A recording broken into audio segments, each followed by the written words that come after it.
Well, it's the 18th of August 2022. Welcome to the News BT on Metro TV. We're live from the Ikea Bohema studio at North Ridge. We're streaming on Facebook is Metro TV Ghana. On Instagram and Twitter is Metro TV_GH. Also follow us on channel 277 DSTV. We'll take a look at the headlines of the stories coming up shortly.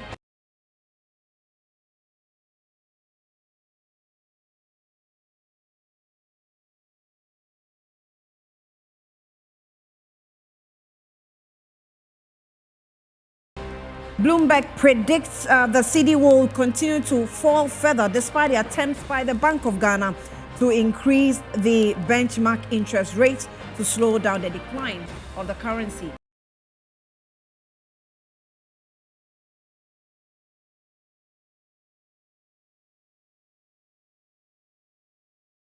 Aggrieved beneficiaries of the Nation Builders Corps program hit the streets to demand payment of their 10 months arrears and permanent jobs promised them.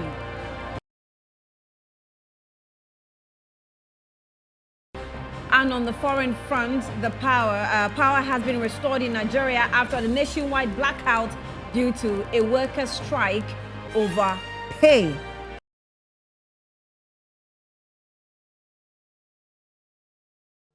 You're welcome back. The news now in detail. The Bank of Ghana has increased the policy rate by 300 basis points to 22% after an emergency monetary policy committee meeting on the 17th of August 2022. This comes after an emergency meeting by the Monetary Policy Committee.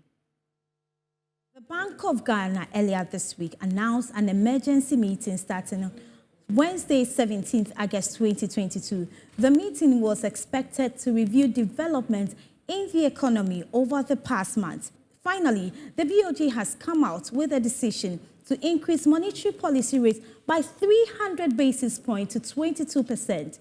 The move is part of measures to address the risk to inflation outlook. However, cost of borrowing is expected to go up significantly and consequently increase cost of living and doing business. This means that the Bank of Ghana will borrow to commercial banks at 22%. SMEs and businesses who intend to borrow from the commercial banks will pay more for loans. This is expected to reduce spending and tame inflation.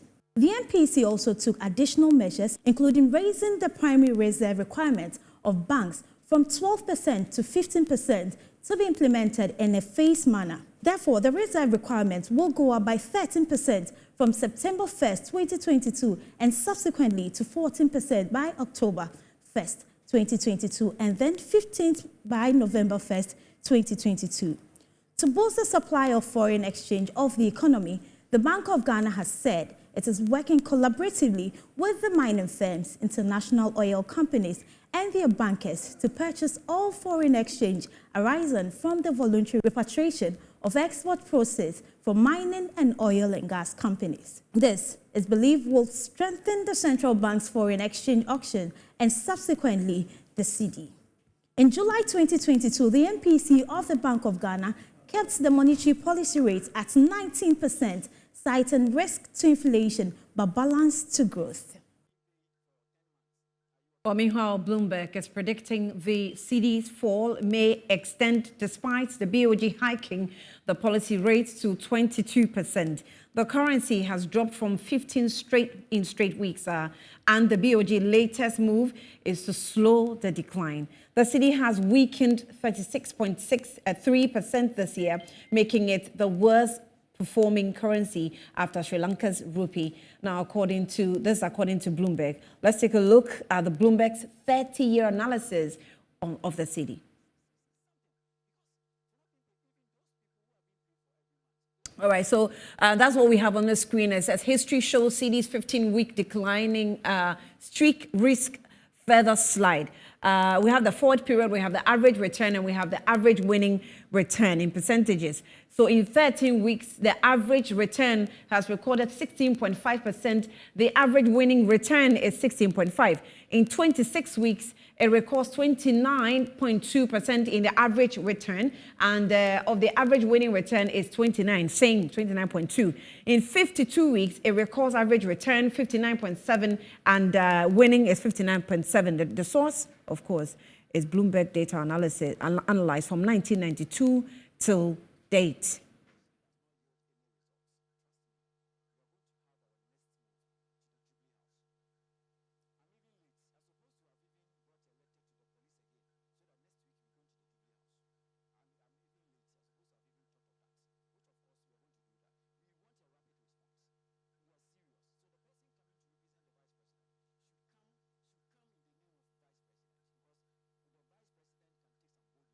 All right, let's do some more analysis, and we'll take a look at how the cedi is performing against the dollar. Let's turn to the slide again and look at the performance of the cedi.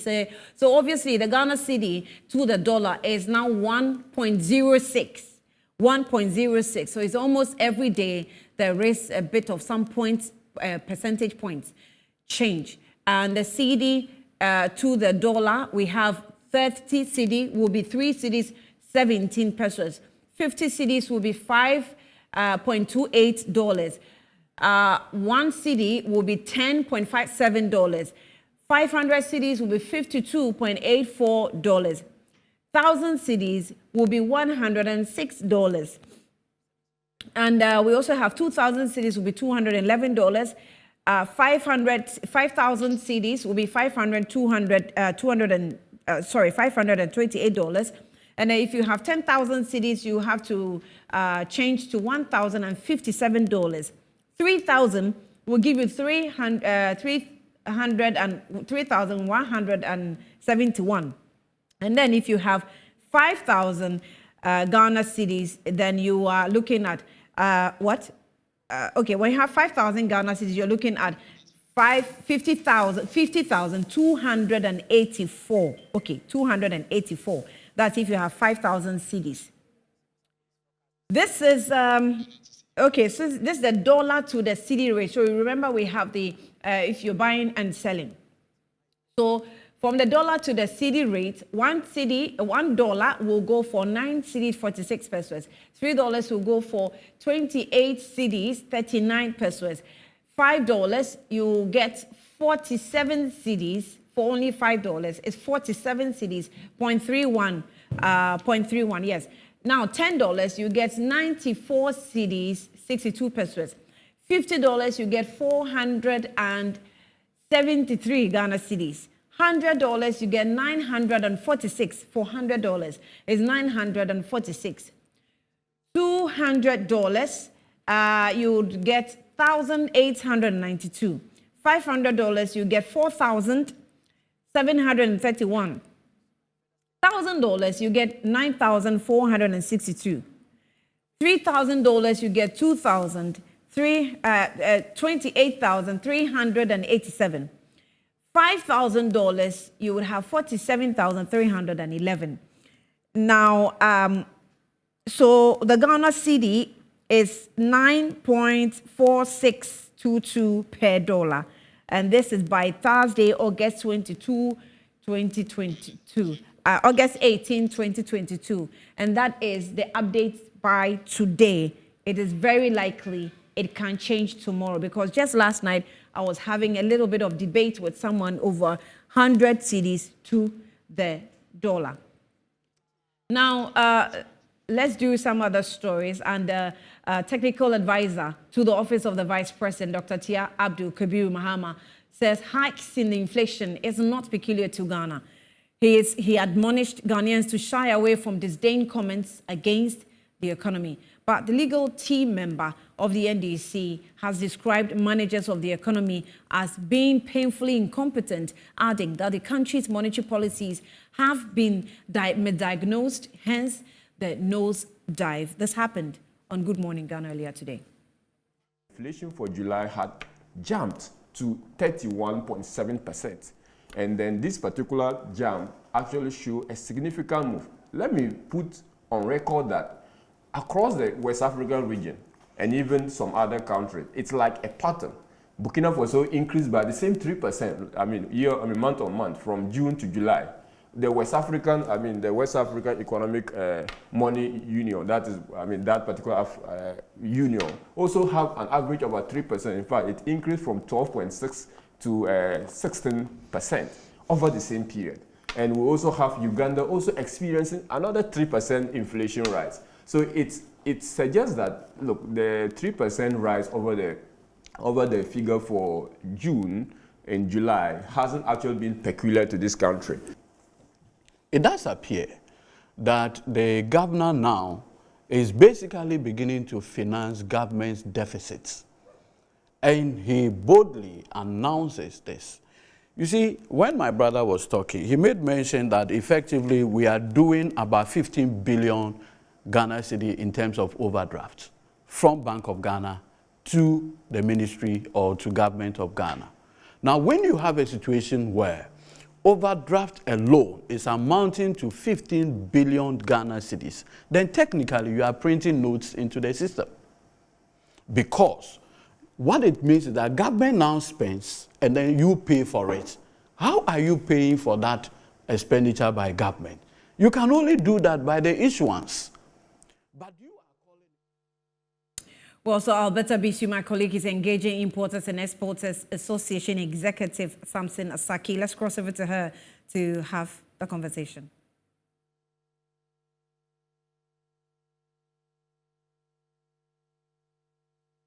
All right. So we're still analyzing what is going on within the economy, and that has to do with the nosedive of the cedi, and that is if the cedi is not even taking over the worst performing, the rupees, as having been compared globally. Let's cross over to Alberta, if she's on now, to have the conversation with Importers and Exporters Association.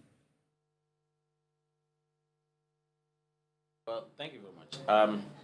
For us from the Importers and Exporters Association of Ghana, we believe that the Bank of Ghana has been sitting down aloof, not doing anything to salvage the situation. I think they could have done something better than what they are now doing. You don't wait till when the issues came. Countries in America and others were already making projections, reviving their prime rate and other things.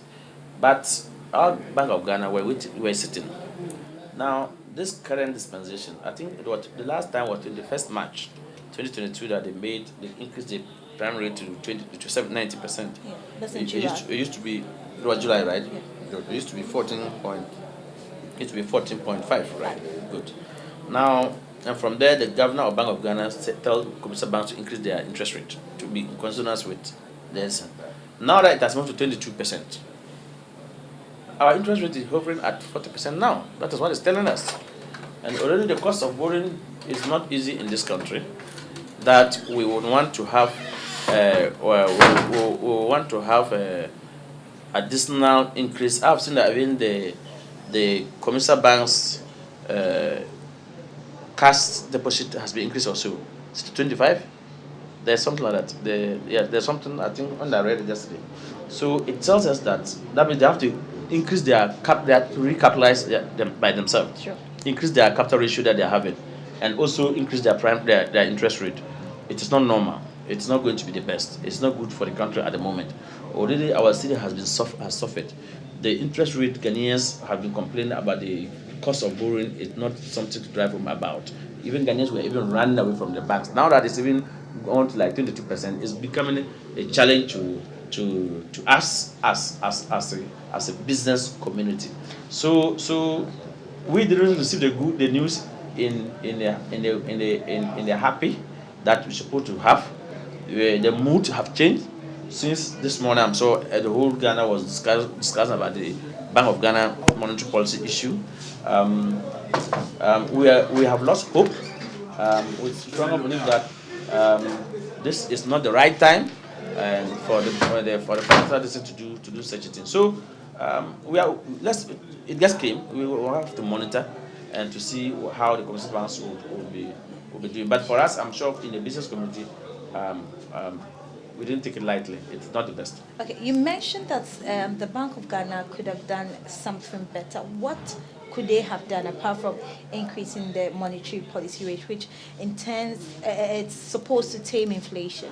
One of the critical thing that the Bank of Ghana were expecting the Bank of Ghana to do is the Bank of Ghana in 2018 when they were collapsing the Ghanaian banks, they made it clear to us that they were going to make sure that financial institutions i.e., our CD become very resilient, our currency rate becomes stronger and stronger. That was one of the reasons. And they were going to, based on that, they were going to reduce inflation rate and stuff like that. And so, but where are we now? Our dollar, the $1 is now going for 10 cedis. Inflation is at almost 40%. Even though they are not reporting, they're reporting 31.7. Prime rate has moved from 19 to 17 to 22%. The center cannot be whole. I was thinking that the Bank of Ghana could have, the proposal we made that they should give permit to the commercial banks themselves to import foreign currency. If that happened, you will see the stability of our city. Up to date, it happened during one of the governors, is it Paul Akwa time or one of the governors, the Bank of Ghana governors time, I think during President Kufuor time era, they allowed the commercial bank to import their own forex. As soon as it's done, the commercial bank themselves will now prefer to know that, okay, my bank, my customer that come to me to do international trade, mostly they go to China. So if they go to China, then he doesn't need to import dollar. He will just make sure that they make China yen available.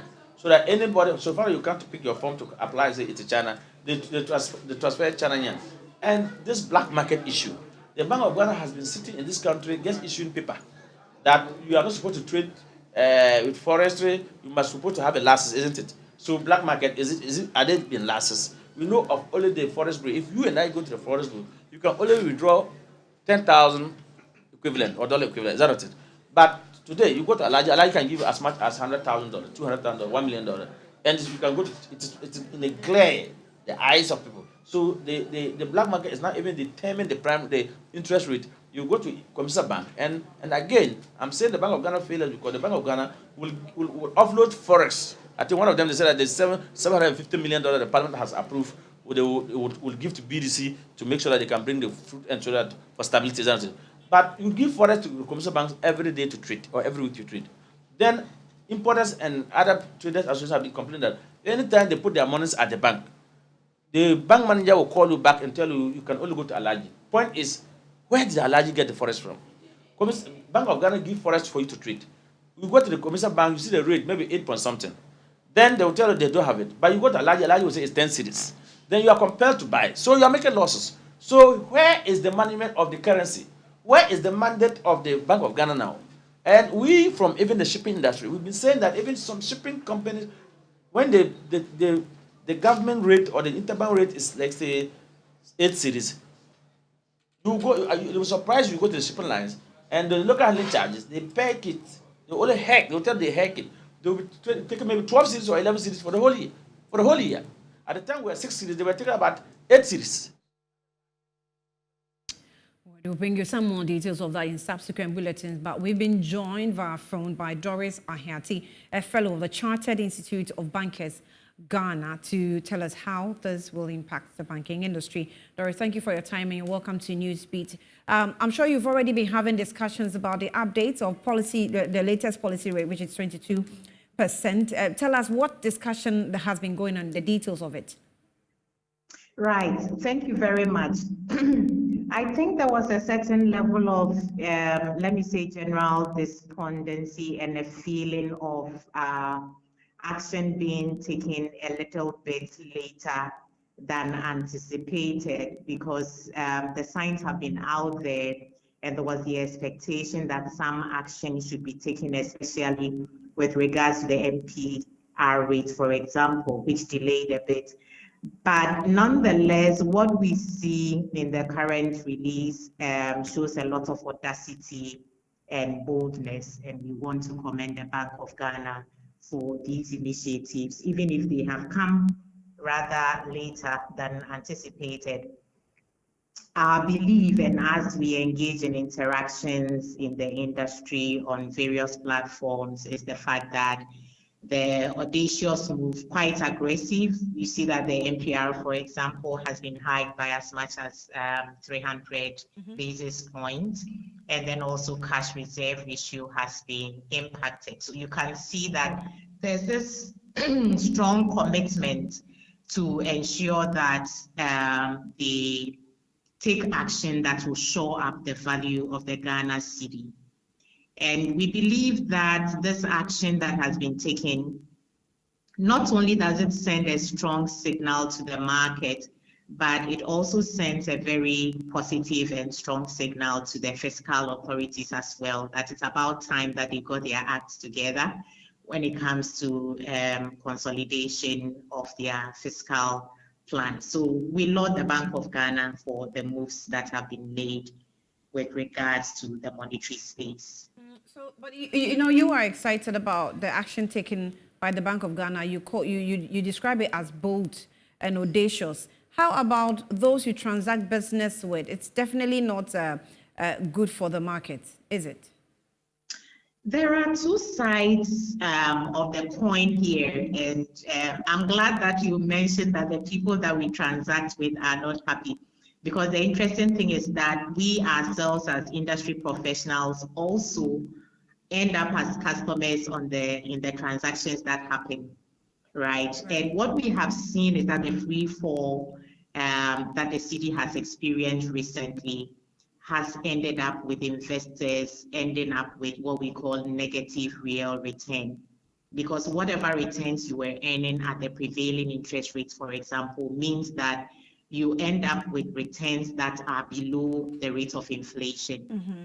And this would discourage you from investing your funds. And as long as we have that much of liquidity in the system because we want to avoid or circumvent the negative real return, we only put more fuel in the rate of inflation, which has implications for the value of the city as well. So yes, it's a tough move, but then it gives choice to the people that we are transacting with. They have the choice to take advantage of the improved interest rates so that they may enjoy the returns thereon. It also holds the fiscal authorities more accountable, because now it would cost them a lot more to borrow from the private sector. You know, we talk about government borrowing, crowding out the private sector from accessing funding.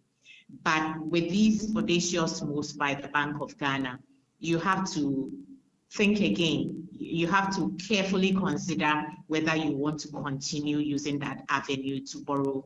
I was actually coming to that. I wanted to find out if you would advise the market against borrowing or hold on for a bit and let's monitor, how the city or the transactions are going to be behaving before using the avenue.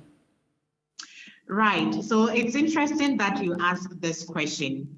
In conversations we've had in times of inflation like this, when you hold on to cash, the value depreciates, and people that have borrowed money tend to be the ones that enjoy the more, and people that have loaned money out really lose out, because by the time you are paid at whatever interest rate that you agreed to lend out money, the value would have significantly depreciated. And so we have more money out there, which fuels the inflation. And the question, I guess, here that you are asking is, should people wait and see? I think once the benchmark rate has been changed, we have the cash reserve ratio having been revised in a staggered way so that it doesn't shock the economic environment too much. We have the monetary policy rate also being high. We are going to see the allied rates, interest rates, treasury bill rates, etc., follow in sync. What this means is that you are going to see investment as an attractive option to holding. You are being compensated for not holding your cash a little more significantly than previously. Right. And it's a matter of time. I mean, the market is going to take action. If you decide to wait and see, you probably may end up causing a little bit of a drag on how long it takes for these policy initiatives to take hold, or for us to see its impact in the market. Right. It's a risk either way. But Doris Ahianti, thank you for your time. We'll speak with you maybe some other time. Thank you for speaking to us. You're still watching Newsbeat here on Metro TV. Let's take a breather and come back with some more stories. I have to cater for my son. I have to feed him. Me, myself, I'm a student.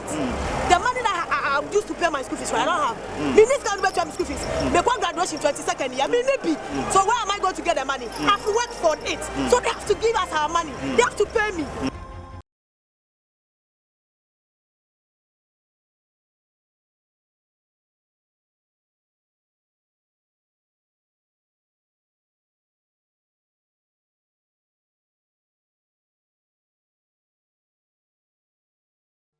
You're welcome back to News Speed. Let's do some more stories. And aggrieved beneficiaries of the Nation Builders Call program have hit the streets to demand payment of their 10 months arrears and permanent jobs promised them by the government. The group is marching to the Independence Square to meet the present and present a petition to the Vice President, Dr. Mahmoud Bawumia.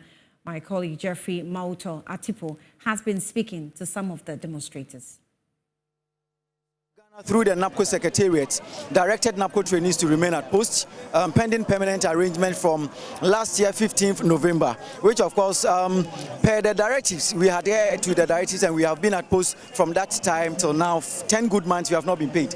In fact, we've appealed to the government on so many occasions, but we still have not heard any positive results. And therefore, this is what we think and we believe the law as it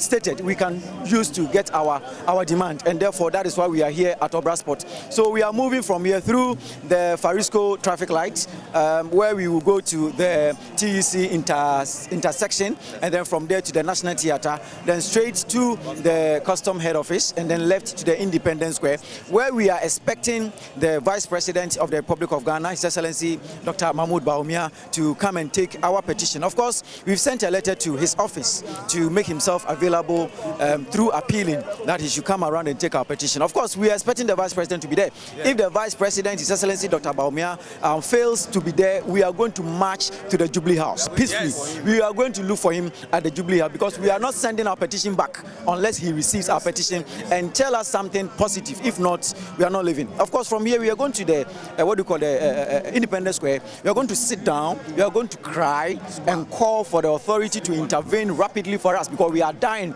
Some of us are married with kids, we pay school fees, light bill, water bill. Imagine the kind of hardship and sentiment we are going through, especially with this economic hardship, which the government itself has admitted. In fact, if care is not taken, NAPCO trainees may not live to see the economy bounce back. I have to cater for my son. I have to feed him. Me, myself, I'm a student. The money that I used to pay my school fees, I don't have. Minister can't pay my school fees. They want graduation 22nd year. So where am I going to get the money? I've worked for it. So they have to give us our money. They have to pay me. They don't want to pay us. Then we are going for a demonstration. Fooling Nyanya. Now, who says I ain't joke? Can you bear this? Who's over Quakoda hobby? Me Quadaho, my family Sapo Kakra, me Gary Kakra, me Tuma Kakra, the big Jason, me Quadaho, and I Yanado. You have been word on the Bagbawumia, you have been word hopper. You are waiting for them. You are coming there, life and talent. Please, we are very serious.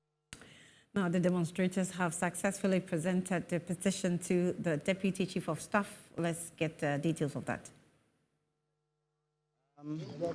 With all due respect, sir, on behalf of all NAPCO trainees nationwide, I welcome you to the Independence Square today on behalf of His Excellency the Vice President of the Republic of Ghana, Dr. Mahmoud Bawumia. Sir, it has become very important and necessary for us to do, first of all, for their wonderful work they have done. From morning till now, no records of any violence or casualty, and we are proud of that. I've also made it possible to comport all my colleague NAPCO trainees to this far. Once again, you are welcome. Sir, this is a petition on behalf of all NAPCO trainees nationwide. This petition consists of some grievances that we want to voice out to the government.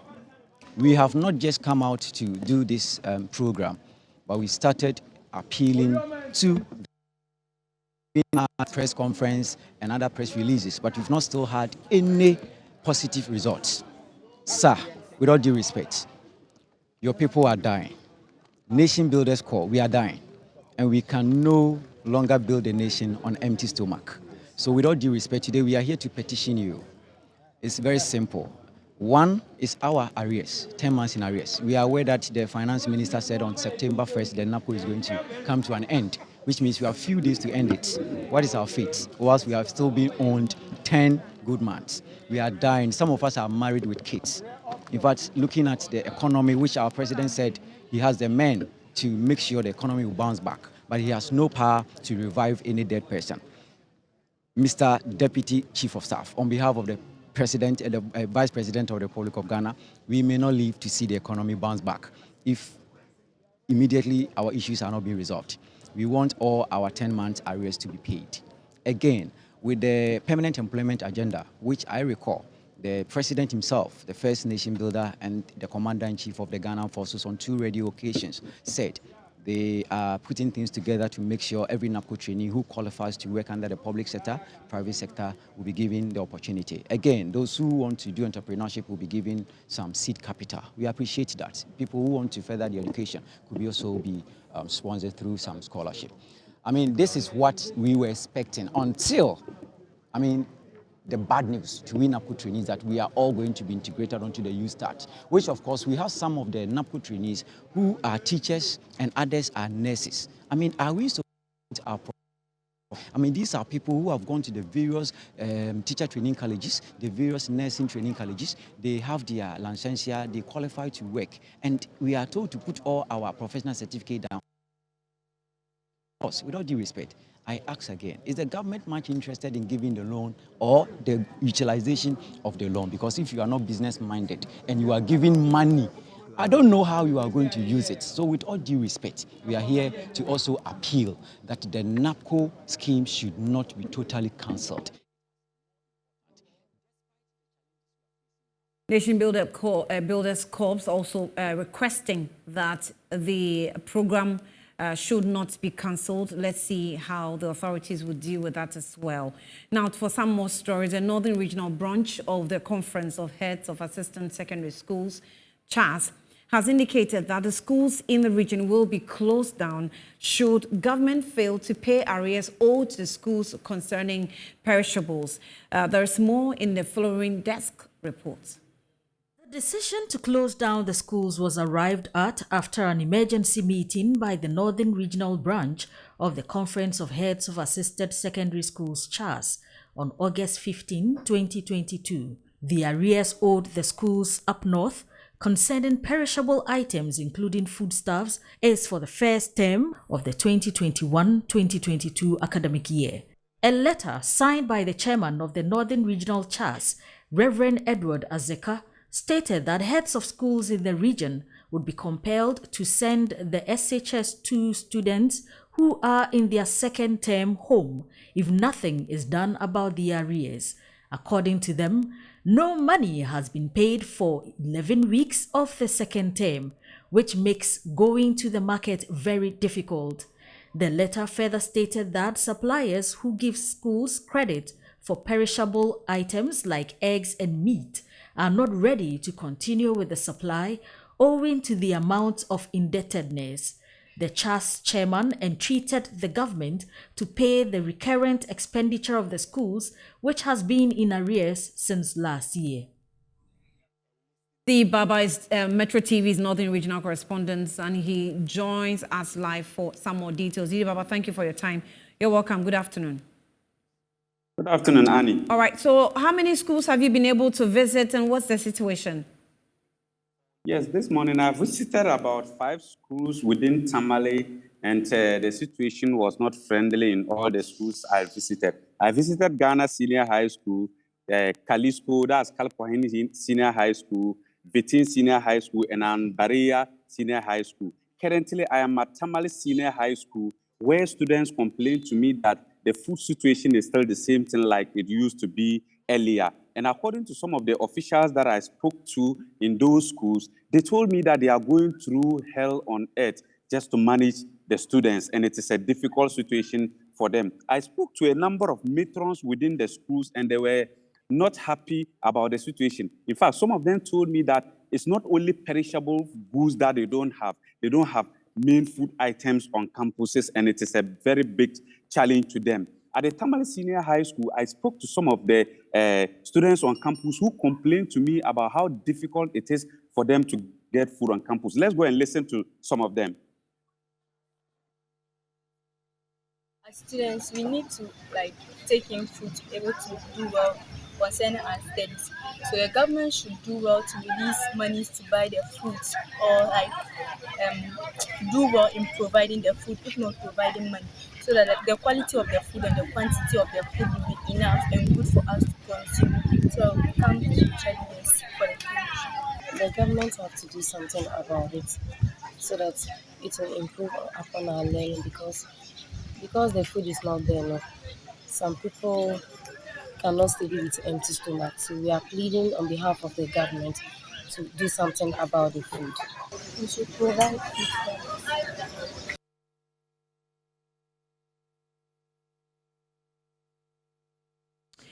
Dibaba reports from the northern region, and those are some of the schools. He has actually been able to visit 5 schools, and all of them, the report isn't encouraging. Children can definitely not learn on an empty stomach, and government must do something about this as soon as possible. But Winston Taki is here to tell us more about the economy. My brother, you're welcome. Good afternoon. Businesses are calling for something to be done with regards to the cedi depreciation. There is a more update from the world of business right after this.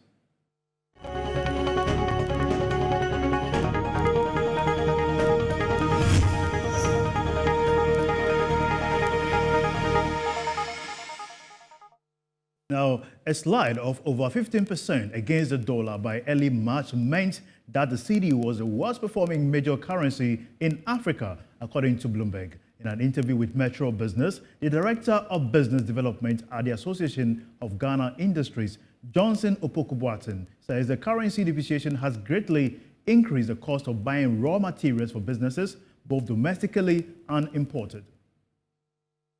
If your dollar is moved beyond 9, okay, I mean, you go and buy raw materials in dollars, okay, and then you come, you work, you turn it around. Once you're going back to buy, the cedi has depreciated. At any point in time, you need to add. And you are not even able to negotiate prices with your suppliers. It's not a stable environment. How do you plan production, for example, when you know that any moment you want to go and buy your raw materials, your supplier is saying that, well, because of the depreciation, I'm going to give it to you at a certain price, right? So it is a very, very critical situation at the moment, and we are urging government, and that's why we are happy that the Bank of Ghana has seen it right for them to meet today to deliberate on how to arrest the situation. In other economies, they normally would tie the dollar to their currency throughout. Okay, I mean, so we are not saying that that is the solution, but we are asking the Bank of Ghana and all the stakeholders and the Ministry of Finance, who have been very supportive of industry, to see what they can do best to stabilize the cedi. It makes us plan better. It makes suppliers also plan better, and then our cost of production will go down. And once cost of production goes down, you can be rest assured that the profit margins also increases, and then consumers are also stable in what they are buying. Because if they don't know that tomorrow the price is going to change, they are not even able to plan very well. It affects the entire economy. Now, away from that, Israeli ambassador to Ghana, Shlomet Sufa, says an upcoming cyber conference will prefer some solutions for Ghana's economic slowdown. According to her, this is part of Akufo-Addo-led administration's on digitization's agenda. She was speaking at the launch of CyberX Africa here in Accra. CyberX Africa is Africa's biggest international cyber expo. The conference, which presents the latest innovations, solutions, and technologies in cyberspace, will be hosted in Ghana for the second time running. The forum will also provide a wide variety of thought leadership and training workshops on cybercrime, cyber law, and cybersecurity. At the launch of the conference, which will be held in October this year, the Israeli ambassador to Ghana said it has become necessary for Ghana to actively participate in conferences of this nature, especially at a time when the country struggles to revamp its ailing economy. The rise of digital technologies as represented by artificial intelligence, blockchain technology, cloud computing, big data, edge computing, and 5G is creating a new round of economic and industrial transformation. And this conference is yet another element in this ongoing efforts in Ghana by government and private sectors to promote the digitization and the economy of Ghana. Chairman of the CyberX Africa Planning Committee, Osei Dixon, revealed why it is important for private institutions and individuals to be part of the conference. CyberX Africa is currently it's host to the largest cybercrime incident response, or IR, conference in Africa. the coming conference, we're likely to see in the region of some thousands of visitors who we are imagining. There were a number of areas that Israelis, for example, wanted to partner with Ghana. One of those areas had to do with cyber aviation security or aviation cyber security, and then also in maritime cyber security. And so a mainstay of CyberX would be an international drill along these areas, and that looks very good for us. The second CyberX Africa Conference will be hosted at the Accra International Conference Center from October 20 to October 22, 2022. That'll be all for business here on Newsbeat. My name is Winston Taki. Sports is next with Phil John Quarte. After this break, keep watching.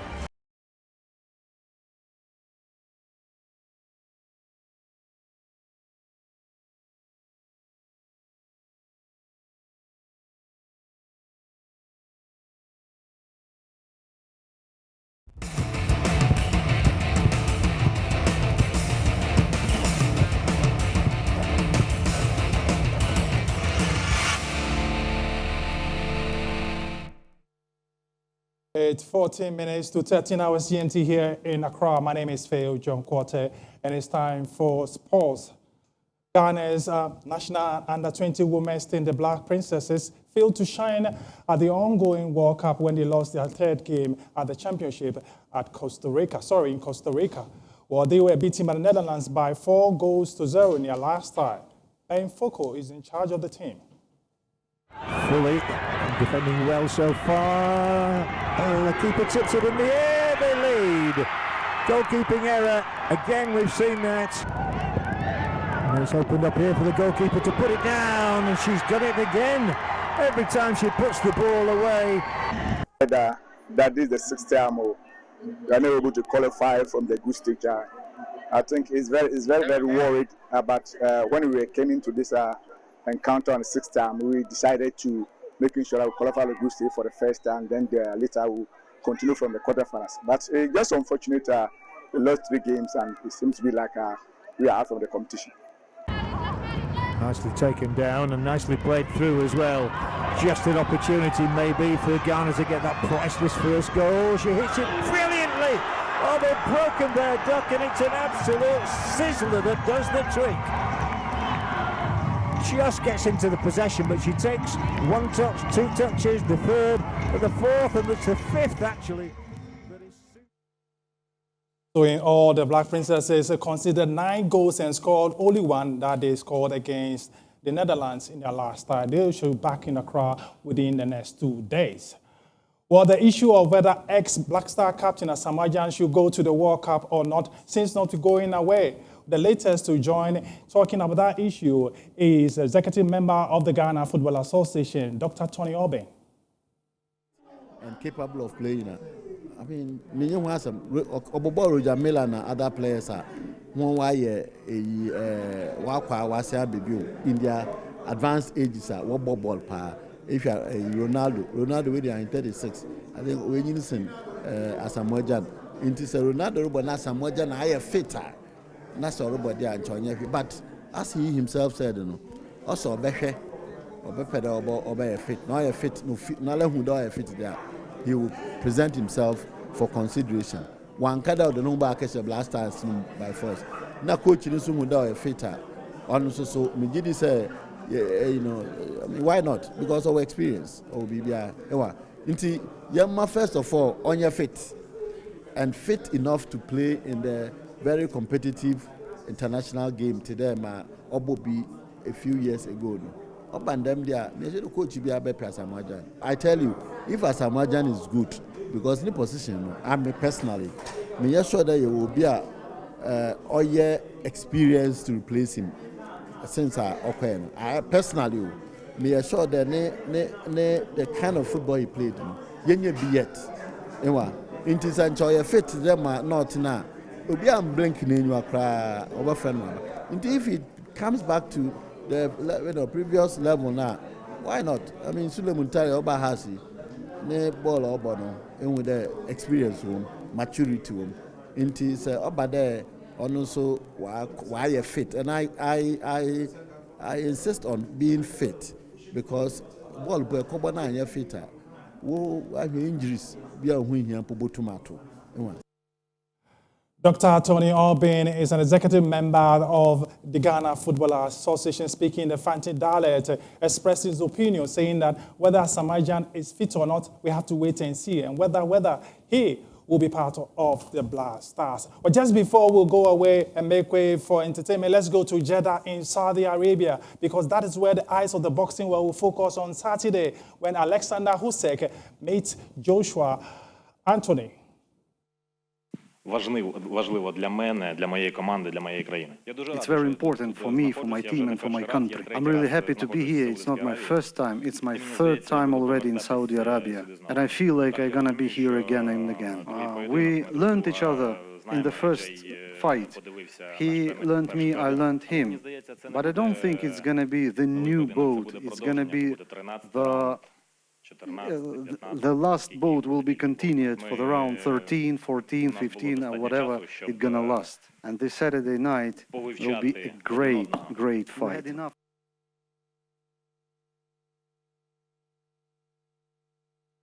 There you have it. Round 2 of the Joshua Usyk fight in Saudi Arabia in the city of Jeddah will take place on Saturday. We'll bring you all the details right here on Metro TV. That's your sports. My name is Phil John Quote, and I am standing by for the latest in showbiz. News is next.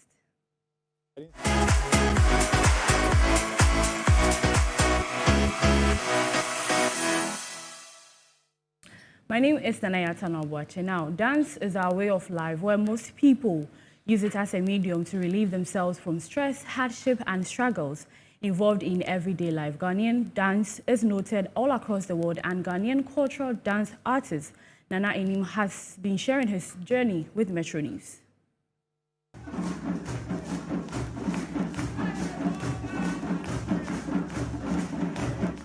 I got into dance at the age of like I'm from a family where drumming and dance is like everyday thing, it's tradition. So I've gone to a dance like age of 6 to 7 years. And by age of 12, I started traveling. 6 months in Germany, Europe. I do all my time in Europe, but I moved to the States, like 2007, to the States, and then I permanently live there, doing everything there.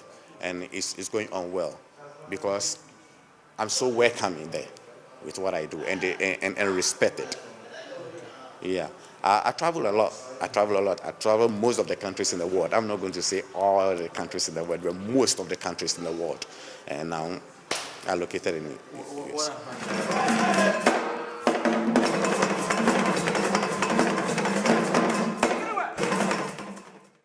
The US-based dancer is, however, unhappy about the seeming low attention given to cultural dance in Ghana. It's not easy, especially here in Ghana. Dance is not easy. To survive in dance is really difficult. It's hard because the leaders ignore us. All I'm saying is that the leaders should come back to us. So young boys and girls, do not give up. If you know that this is who you are, they are frustrating us day and night. They are frustrating us, but you don't have to give up, because when you don't give up, there's challenge. And when you overcome the challenge, here comes the joy. That's how it is. And I'm pleading to the leaders that we are not going to go to social media. Have you seen a cultural people, like some of our colleagues like culture, be on social media talking like harsh on the leaders about our thing? We can also go to the demonstration. We can also do demonstration. You know what I'm saying? Because the culture is a part of the country more than anything. That's all on entertainment news. My name is Nanaya Tanobwache. Annie, over to you. Thank you, Nanaya. Let's do some international stories now.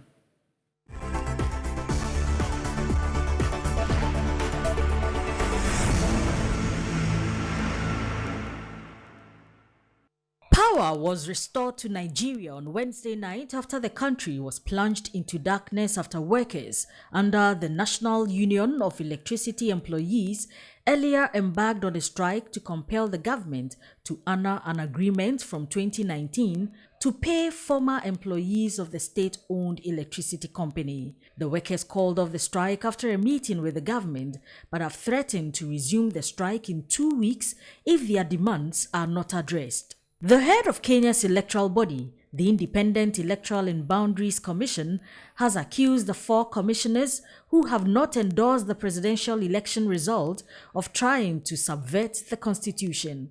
Wafula Chebukati has in a statement described how he saw events behind the scenes on Monday when the planned announcement of the results was delayed by several hours. 3 people, including a girl and an elderly woman, died as hurricane force winds battered Corsica, the French island, on Thursday, leaving 45,000 households without electricity. Authorities say the country, which has been hit by a series of heat waves and severe drought, saw more rain in just a few hours than in recent months combined. A huge explosion has ripped through a crowded mosque in the Afghan capital Kabul, killing 21 people. Police say another 33 people were injured. Wednesday's blast occurred during evening prayers. The mosque imam is reported to be among the dead. Well, that's all we have for you this afternoon on News Speed. It came to you live from the Ikea Boahima studio at Northridge. We'll be back at 4 with a news flash, at 7 with Newsnight, at 10 with Newsline. Thanks for watching. I am Ania Kwampo.